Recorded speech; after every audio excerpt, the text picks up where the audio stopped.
This is Paul Turner, the Immigration Barrister at Imperium Chambers. Thank you for tuning in. Please subscribe to my channel. If you have any immigration problems, please get in touch with me and I'll do my best to help. Today is the latest in one of my updates on the Home Office rules/concessions in respect of the coronavirus pandemic. The Home Office guidance was issued on the 13th of January 2022 and is up to date as of the date of this video.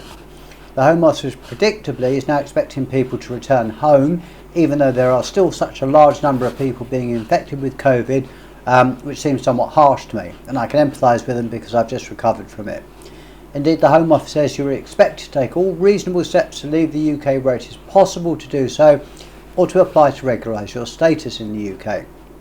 Therefore, it is vital that if you want to remain in the United Kingdom lawfully, you ought to take one of two steps, and I can help with both.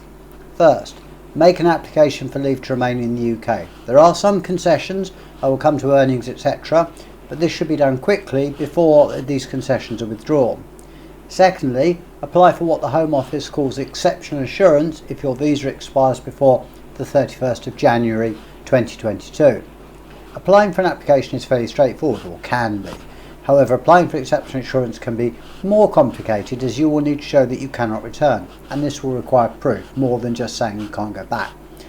A positive factor is exceptional assurance will mean that you're treated as it being in the country lawfully, that it won't extend your leave.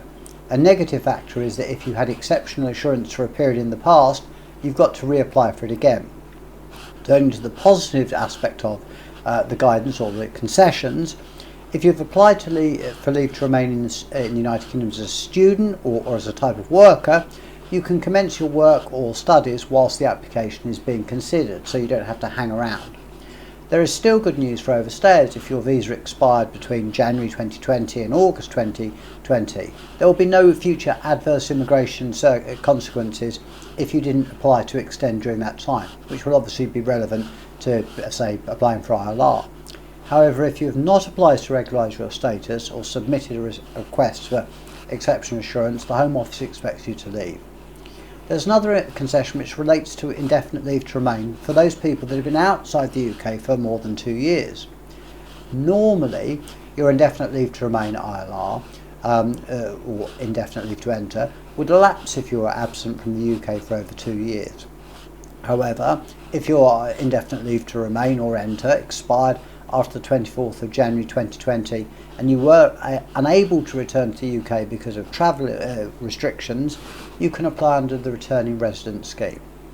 Further positive news is Tier 1 migrants can still rely on the concession that they don't need to employ the same person or two people for 12 consecutive months, but can make it up of different people.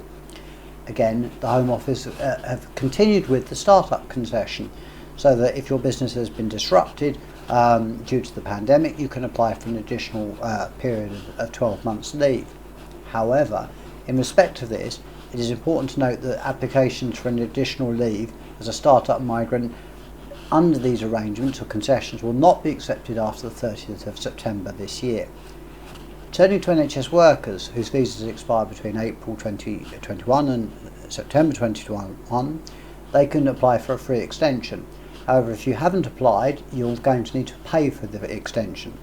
Also, those in the healthcare sector can work in different places and won't need to notify the Home Office. And again, NHS workers are allowed to take on supplementary jobs in any field at any skill level during the pandemic, and there is no limit to the amount of hours that they can work. This is a brief summary of the changes. I've done numerous videos before. As I've indicated in the previous videos, the Home Office appears to be tightening up on the concessions as the pandemic lifts or appears to lift. And it will become I predict that it will become more difficult for people to rely on concessions or the existence of any concessions as the UK emerges back to some sort of normality post the pandemic. So if you have any immigration problems whatsoever, you're uncertain about the coronavirus guidance, or you're thinking about applying for exceptional assurance or making an application, do get in touch with me and I'll do my best to help. In any event, please stay safe during these dangerous days. I know what it's like to have had COVID now, and I wouldn't wish it on anyone. Thank you again for watching. Please do subscribe. This is Paul Turner, the Immigration Barrister at Imperium Chambers.